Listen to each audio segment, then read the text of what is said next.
This is Tony Gilroy being interviewed on The Moment.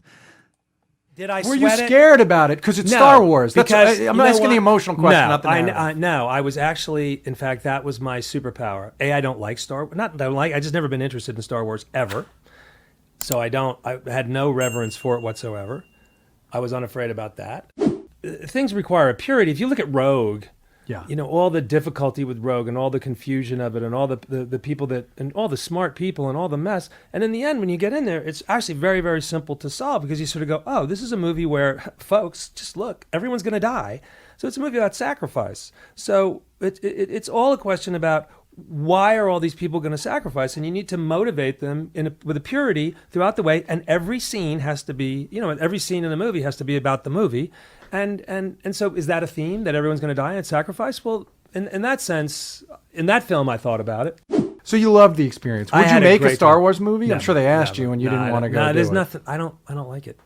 I don't like it. You don't like the world if it doesn't matter. No, it doesn't matter. Beyond doing it doesn't that appeal thing. to me. No, but I don't think Rogue really is a Star Wars movie in many ways. To me, it's a Battle of Britain movie. Obviously, that interview came out before he signed on to do Andor. Right. But in it, So you much look for not caring about Star Wars.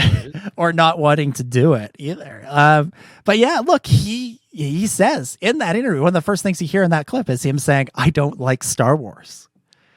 You know, this is not somebody who's going to, go around and be interviewed and talk about, getting a Millennium Falcon for Christmas or desperately wanting to get a Millennium Falcon for Christmas and only getting a Chewbacca plushie or something, this is somebody who he's looking at Rogue One as a story about Jyn Erso, about Cassian Andor, about Baze Malbus and Chirrut Imwe and Bodhi Rook. He's not looking at it as a story about Star Wars. And where Abrams and Ron Howard and Jon Favreau and Gareth Edwards probably got a little too caught up in, we're doing a Star Wars. We're making something that's about Star Wars. And as a result, I think Rogue One, which was the movie that I was most worried about new fans struggling with, or the casual audience, quote unquote, struggling with, I think it wound up speaking to more casual fans than some of the other stuff. Some of the things that are more Star Warsy. You'll hear all the time people who say, "Oh, I'm not really a Star Wars fan, but I really like Rogue One." Because what they did with that movie is they made you care about those characters outside of, the cultural significance of the Death Star.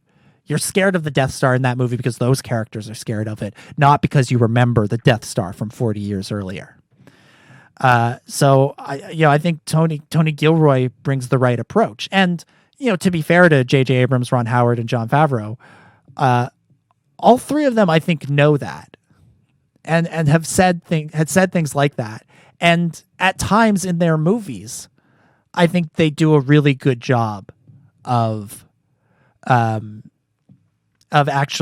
delivering on that, of doing something that is just good because it's good, not because they're doing a Star Wars. So I want to be fair to those guys because I don't think that I think they all made good stuff, but